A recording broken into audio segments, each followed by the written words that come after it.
Nessa sessão, a gente vai aprender como calcular o VAR histórico. Na verdade, o que quer dizer o VAR histórico? Quer dizer simplesmente que eu vou pegar o histórico de dados que a gente tem.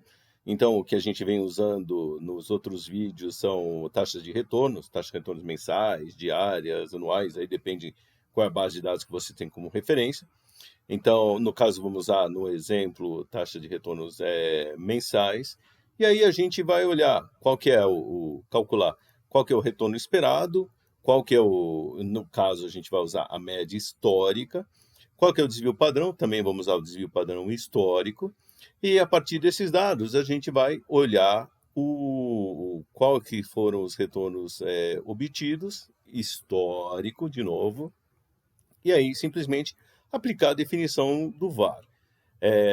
Vamos trabalhar com as rentabilidades, que depois multiplica, como a gente discutiu nos outros vídeos, pelo valor inicial, nosso valor de referência, e aí chega no montante do VAR, ou seja, da perda máxima ou na maior perda que a gente pode ter dentro de determinado período, e esse período está embutido dentro dos retornos que foram calculados, com uma determinada probabilidade que a gente vai especificar. Vamos dar uma olhada na planilha que a gente já tinha feito em outro exemplo. O que vocês estão vendo aí são os retornos da taxa de câmbio do real frente ao dólar. No caso, eu usei a Aptax, a cotação de venda. E a gente tinha feito as contas já para o VAR. Vou até colocar aqui, que é o paramétrico. Então, a gente fez a conta aqui para o VAR paramétrico, que deu 6,60, 6,65 para ser preciso. E aí a gente só precisava das informações ali do desvio padrão, o alfa, que é o grau de confiança ou a probabilidade que a gente quer calcular, o VAR, ou frequência, como quiserem. O valor inicial coloquei de 100, e aí vou abrir a fórmula, está aqui do VAR paramétrico, pega o valor inicial, multiplica pelo Z de alfa, que sai lá da distribuição normal padronizada, ou normal padrão, que tem média zero, desvio padrão igual a 1. E esse número sai em função do alfa, e aí multiplica pelo desvio padrão. Pronto.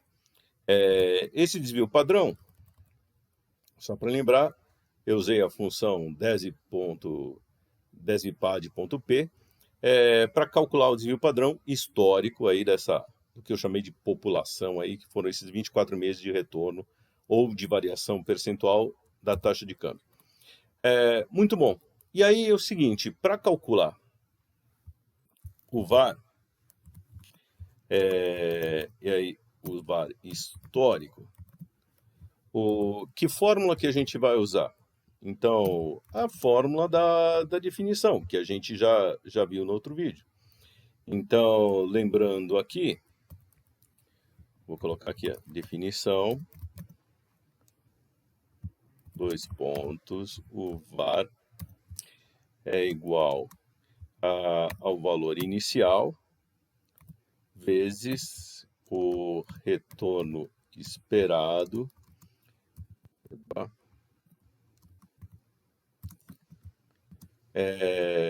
da distribuição menos um R asterisco, que é o retorno que sai em função, que a gente chamou de o retorno que corresponde ao menor valor que a gente pode obter com aquela dada probabilidade especificada nesse parâmetro alfa.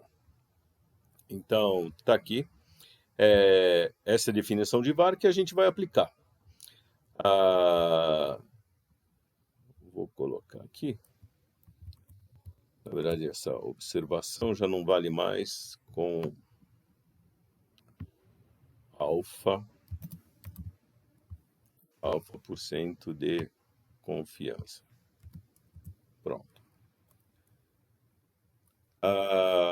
Muito bem. Então, para calcular o VAR histórico, eu vou aplicar justamente esta fórmula aqui, que a gente já falou, acabamos de falar. E aí, para calcular, eu preciso primeiro obter a média. A média que vai fazer o papel do nosso retorno esperado. Então, como eu calculo a média? No Excel, é só pegar a função calcular a média, chama média. No Google Sheets, para quem usar o Google Sheets também, então vem aqui, opa, espera aí que... pronto, marco toda a região, fechou aqui, Enter. Aqui o cálculo da nossa média, baseada nesses dados aqui de retornos que a gente tinha calculado. Lembrando só, os retornos, como eu calculei, pega a observação de um mês, menos do mês anterior sobre o mês anterior. É aquela definição habitual de retorno, é o quanto que eu ganhei, que é o que está entre parênteses, sobre o quanto eu investi inicialmente. Então tá aí, assim, a gente calculou o retorno. E aí é o seguinte, eu preciso chegar agora, tal no R asterisco, que depende do alfa. Vou até colocar o alfa aqui, ao invés de escrever, colocar aqui e escolher o tipo de letra symbol. Então, vou pegar aqui letra symbol para ficar bonitinho, aí ele vai me fazer um alfa, ó. Show. Então tá aqui, o R depende do alfa. E para chegar nesse R é o seguinte. Então, o que eu vou ter que fazer? Eu preciso ver número de observações da amostra.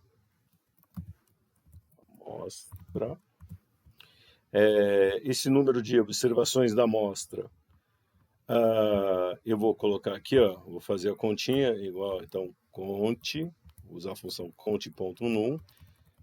Que são essas observações? São esses retornos mensais. Então, venho aqui, marco também esses retornos mensais. Está aqui. Fiquem tranquilos, que aqui ele só está... Vou formatar aqui. Esse é o número. Aqui, eu tenho 24 observações aqui na amostra. Próximo passo, aqui. Então, só colocar uma corzinha aqui para destacar, que é essa nossa definição do var. Então, eu tenho 24 observações. E aí é o seguinte,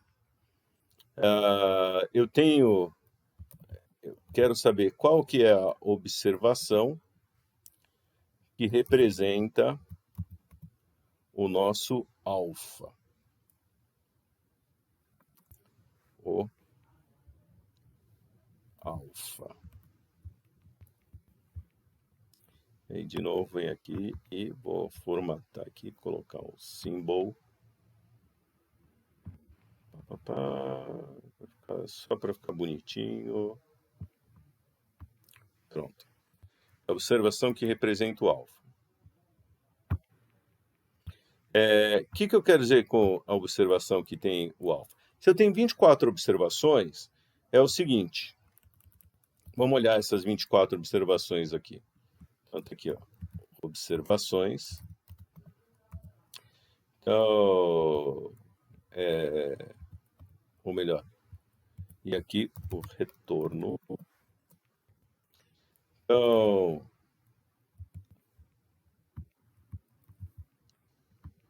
vou colocar aqui.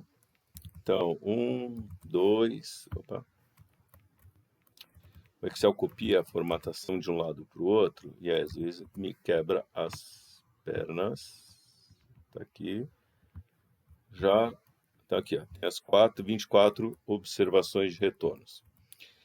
E aí eu vou fazer o seguinte, eu vou copiar esses retornos, então Ctrl C, e vou copiar, vou colar, melhor falando, como valores. Então, colar como valores. Então, veja aqui, ó, originalmente aqui na coluna C eu tenho fórmula. colei como valores, então vocês estão vendo aí, tem números, tá certo? Por que eu fiz isso? Porque agora é o seguinte, eu vou marcar esses retornos, então marco aqui esses retornos, e vou aqui entrar em dados, na opção dados, classificar, e aí quero continuar com a seleção atual e classificar do maior para o menor retorno. Pronto. E aí, agora eu já tenho esses dados ordenados, do maior para o menor retorno. E por que eu fiz isso? Primeiro, quando eu estou falando de VAR, eu estou falando de perdas. Então, eu estou ordenando aqui, ó, do maior, no caso é positivo, ganho, maior retorno, maior ganho que eu tenho, até chegar ao menor retorno ou perda aqui, no caso, estou perdendo menos 7,63%. Eu estou classificando isso daqui, porque no VAR, lembre-se, o alfa, se é 90%, eu quero saber qual que é a maior perda que eu posso ter que cobre 90% aqui da minha observação. Só que aí eu ordeno do maior para o menor. Então aqui é maior, vou descendo aqui até completar, chegar nos 90% de observações. Como esses dados são históricos, cada um deles tem a mesma chance, porque já ocorreu, tá certo? Quer dizer, eu não estou pensando no futuro. Então, todos eles têm a mesma probabilidade ali, entre aspas, não é probabilidade, porque eles já realizaram, vou dizer, todos eles têm o mesmo peso, têm a mesma participação.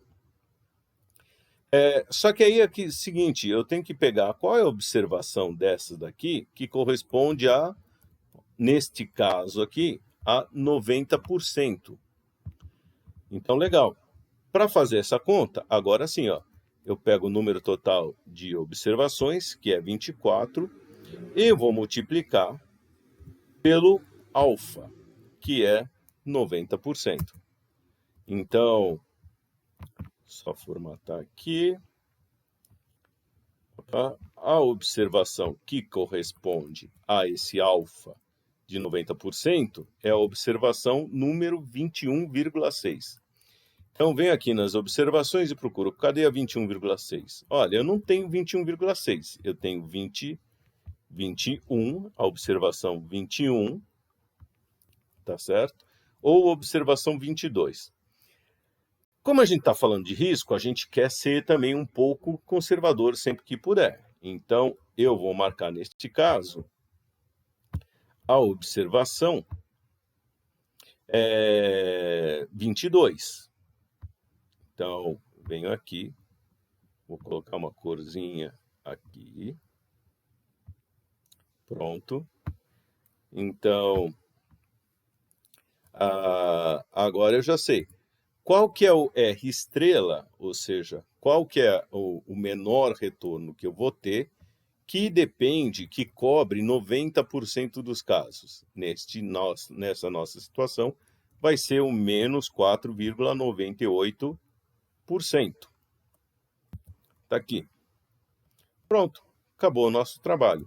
Se eu quisesse mudar o alfa aqui, por exemplo, para 95%, aí vejo que a observação que representa o alfa agora é a 22,8, que eu pegaria aqui a observação 23 e não mais a 22. Então, isso é uma coisa aqui, só para então lembrar, se mudar o alfa, tem que mudar o R estrela. Eu estou fazendo isso na mão, mas vocês podem automatizar isso também na planilha, usando, por exemplo, PROC-V ou Corresp, fazer outras coisas. Existe a função chamada percentil, que acha dentro dessas observações qual que é o percentil 90%, 10%, assim por diante. Eu não gosto muito de usar essa função percentil, porque ela, às vezes, assim, ela fala assim, olha, eu não tenho a observação 21,6. Então, ao invés de pegar 22, ele pega e faz uma média entre a observação 21 e a observação 22. ou faz alguma coisa para chegar no que seria o 21,6.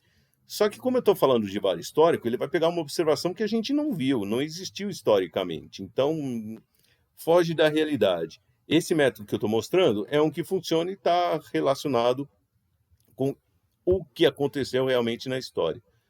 Pronto, pessoal. Agora é só calcular usando a definição.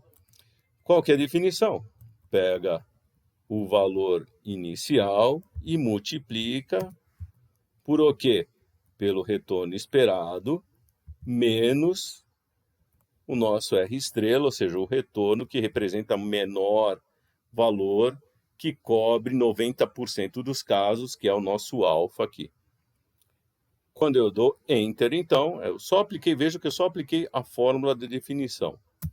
Está aqui, deu 6,34, que vocês podem ver aqui, ó, não é igual, vou copiar e colar aqui, ó, formato. Não deu exatamente igual ao que a gente tinha feito no VAR paramétrico, até porque o que acontece? A distribuição dos dados dos retornos mensais aí da taxa de câmbio não é uma distribuição normal. Então, alguma diferença, mas não é muito longe não, hein? Porque vocês podem ver que a diferença, tem diferença, ao invés de 6,65, deu 6,34, então o nosso VAR histórico é 6,34, mas não ficou muito longe do paramétrico que tem como premissa trabalhar com uma distribuição normal. Muito bom. Com isso, já temos aqui o cálculo do VAR. Deixa eu só abrir aqui, só para ficar mais, para vocês guardarem aqui essa informação. Essa aqui, então, é a fórmula, ou melhor, a fórmula é a mesma fórmula do VAR. Assim como a gente calcula o VAR histórico, e vejo que é tranquilo. O único segredo é você pegar os dados, ordená-los do maior para o menor e olhar assim, ó, qual que eu estou querendo? 90%, quantas observações eu tenho e qual que eu quero? 95%, 90%, 99%. Procura lá qual que seria a observação. Se der em cima, beleza. Se não der em cima, pega a próxima para ser um pouquinho mais conservador e aplicar aí a definição do VAR que a gente já discutiu, tanto aqui como nos outros vídeos. Tá bom? Muito bom, pessoal. Esse é o cálculo do VAR histórico, bastante tranquilo. Importante e é legal calcular, porque muitas vezes você tem um descasamento, muitas vezes não, é muito normal ter descasamento entre VAR paramétrico e VAR histórico. Por isso, ter essa sensibilidade do histórico é muito boa. Aliás, tem pesquisas, inclusive, mostrando que as instituições financeiras preferem estimar seu VAR fazendo, por exemplo, a simulação histórica, que é tema de outro vídeo que a gente vai discutir. A gente calculou o VAR histórico. Existe também a simulação histórica, que é fazer uma simulação, como, por exemplo, de Monte Carlo, usando dados históricos. Assim como tem a simulação de Monte Carlo com dados paramétricos, sim, VAR paramétrico, VAR histórico e assim por diante. Tá bom? Até mais!